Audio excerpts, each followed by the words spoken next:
మేమ్ creator లేకపోతే social media కూడా బోరింగే. మనసు బాగోక ఇన్స్టాగ్రామ్ ఓపెన్ చేస్తే వాళ్ళ క్రియేటివ్స్ మేమ్స్తో వీడియోస్తో మనసులో ఉన్న బాధనంతా మర్చిపోయి హాయిగా నవ్వుకునేలా చేస్తారు. ఇప్పుడు ఎక్కడేం జరుగుతుందో వితిన్ సెకండ్స్లో తెలిసిపోతుంది. ఇవన్నీ తెలిసేలా చేసేది ఏ న్యూస్ లీడరో ఏ జర్నలిస్టో కాదు, అది కూడా ఒక మేమర్ వల్లే తెలుస్తుంది. మనకి రిలేటెడ్ వీడియోస్ చేస్తూ హే ఇది మన లైఫే అనిపించేలా ప్రతి ఇంట్లో జరిగే విషయాలని ఫన్నీగా చూపిస్తున్నారు. ఎక్కడ చూసినా వీళ్ళేనా అనిపించేలా చేస్తున్నారు. ట్రెండ్, టైమింగ్, టాలెంట్, ఈ మూడే మేమ్ క్రియేటర్ల సీక్రెట్.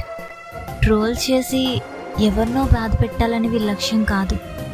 వాళ్ళ మేమ్స్తో వాళ్ళ వీడియోస్తో అందరి ముఖాలపై నవ్వు తెప్పించాలన్నదే వీళ్ళ ప్రయత్నం. ఇలా మన కోసం వాళ్ళ టైంని వాళ్ళ పర్సనల్ లైఫ్ని కూడా పక్కన పెట్టేసి మనందరి కోసం రాత్రి ఉదయించే సూర్యుడిలా మేల్కొని మేమ్స్ వీడియోస్ చేస్తున్న మన మేమ్స్ క్రియేటర్స్ అందరికీ happy world memes creators day.